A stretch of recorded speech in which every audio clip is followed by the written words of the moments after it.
திருச்சிற்றம்பலம். தென்னாடுடைய சிவனே போற்றி, எந்நாட்டவருக்கும் இறைவா போற்றி. அனைவருக்கும் வணக்கம். மேஷ ராசிக்குண்டான ஆகஸ்ட் மாத பலன்களை பற்றி நம்ம முழுமையாக பார்க்கலாம். மேஷ ராசிக்கு இந்த மாதம் அப்படிங்கிறது ரொம்ப அருமையான மாதமாக இருக்குது. அதற்கு முன்னாடி நம்மளுடைய சேனலை சப்ஸ்கிரைப் பண்ணிக்கோங்க. மேஷ ராசியின் அதிபதி, இதுதான் உங்கள் ராசி. உங்கள் ராசியினுடைய அதிபதி யாருன்னா செவ்வாய். செவ்வாய் ராசிக்கு 2ஆம் வீட்டில் போயிருக்கார்.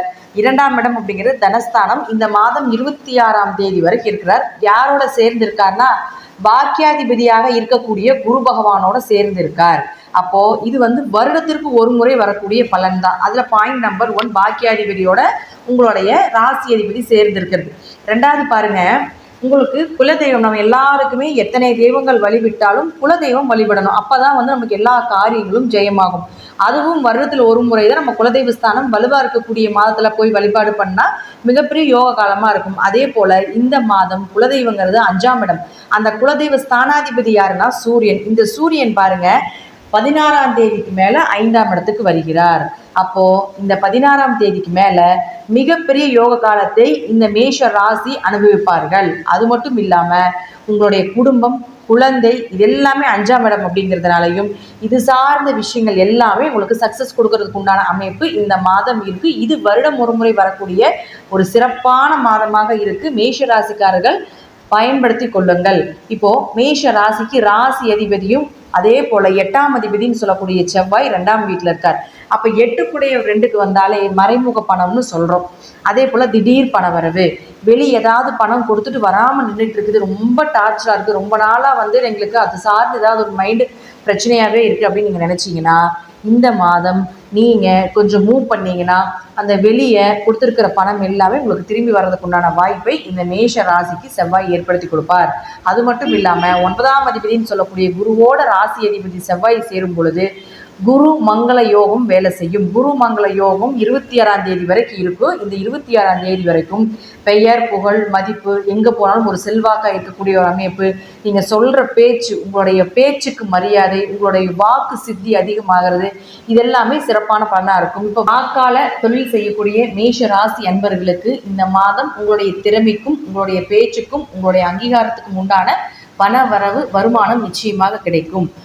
அதே போல் 3 மற்றும் 6ஆம் அதிபதினு சொல்லக்கூடிய புதன் பாருங்க உங்களுடைய ராசிக்கு 4ஆம் வீட்டில் இருக்கார்.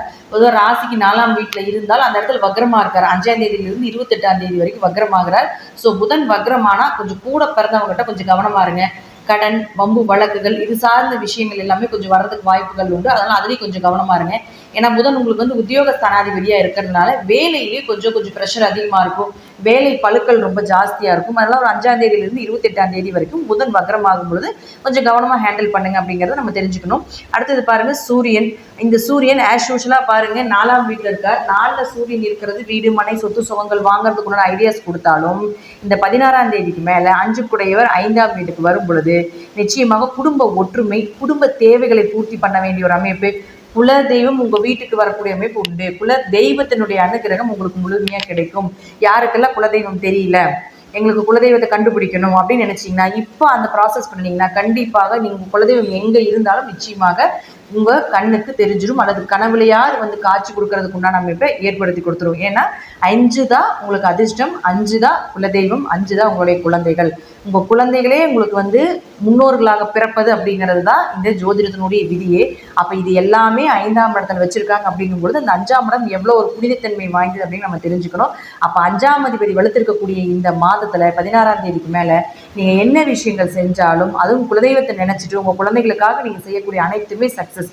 உங்கள் குழந்தைக்கு கல்யாணம் நடக்கணுமா, அதே போல் உங்கள் குழந்தைகள் படிப்பு சார்ந்த விஷயங்கள் தடையாகுதா, உங்கள் குழந்தைகளுக்காக எந்த மாதிரி விஷயங்கள் எதை நீங்கள் ஹேண்டில் பண்ணணும்னு நீங்கள் நினச்சிங்கனாலும் கூட 16ஆம் தேதிக்கு மேலே ஹேண்டில் பண்ணுங்கள். நிச்சயமாக அது சக்ஸஸாக வர்றதுக்கு உண்டான வாய்ப்பு 100க்கு 200% இருக்கும் அப்படிங்கிறதுல மாற்றமே இல்லை. அடுத்தது கேது 6ஆம் வீட்டிலிருந்து எதிரிகளை ஜெயிக்கக்கூடிய அமைப்பில் இருப்பார்.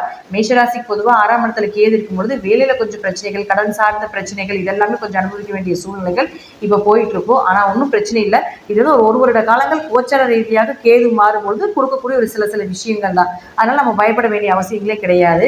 குருவும் செவ்வாயும் சேர்ந்து ஒரு இடத்துல இருந்து குரு இந்த கேதுவை பார்க்கும் பொழுது இறை வழிபாடு, ஆன்மீகம், தான தர்மங்கள், பாக்கியாதிபதியோட செவ்வாய் இருக்கும் பொழுது உங்களுடைய முற்பிறவியினுடைய பாக்கியத்தை அனுபவிக்கக்கூடிய மாதமாக இந்த மாதம் இருக்கும்.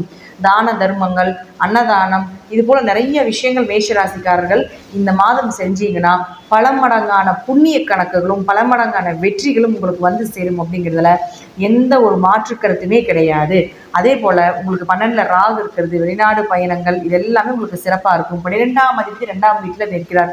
அப்போ 12ஆம் அதிபதி 2ஆம் வீட்டில் நின்னாலே உங்களுக்கு வெளிநாட்டு வருமானம், பிளாக் மணி சம்மந்தப்பட்டது, மறைமுக பணம், ஷேர் மார்க்கெட் சம்மந்தப்பட்டது, இது போல் உழைப்பில்லாத காசு இந்த வருடம் முழுவதும் உண்டு அப்படிங்கிறதுலையும் நல்லா நம்ம தெரிஞ்சுக்கலாம். சனி பகவான் உங்களுடைய வக்ரமாக இருக்கார். நம்ம அதற்குண்டான வக்ர பயிற்சி, ராகுகேது பயிற்சி, குரு பயிற்சி எல்லாமே நான் கொடுத்துருக்கேன். அதையும் நீங்கள் பாருங்கள். அதையும் பார்க்கும் பொழுது உங்களுக்கு சிறப்பான ஒரு பலன் அப்படிங்கிறது கண்டிப்பாக கிடைக்கும். இந்த மாதம் மேஷ ராசிக்கு பண வரவு, குடும்ப ஒற்றுமை, குழந்தைகளுடைய எதிர்காலத்திற்கு உண்டான பணம், குழந்தைகளுக்கு உண்டான தேவைகள், குடும்ப தேவைகள், நீங்கள் என்னெல்லாம் நினைக்கிறீங்களோ அது எல்லாமே 26ஆம் தேதி வரைக்கும் நீங்கள் நினைத்ததை விட மிக பிரம்மாண்டமாக வரக்கூடிய அமைப்பு இந்த மேஷ ராசிக்கு உண்டு. வாழ்த்துக்கள், நன்றி. மீண்டும் ஒரு நல்ல பதிவில் சந்திக்கலாம். உங்களுடைய தசாபுத்தியை மட்டும் பார்த்துக்கோங்க. தசாபுத்தி நல்லா இருந்தால் நான் சொல்வதை விட மிக ஒரு பிரம்மாண்டமான வாழ்க்கை இந்த கிரகங்கள் நிச்சயமாக ஏற்படுத்தி கொடுக்கும். திருச்சிற்றம்பலம், தில்லையம்பலம், ஸ்ரீ நரசிம்ம திருவடிகளில் சரணம்.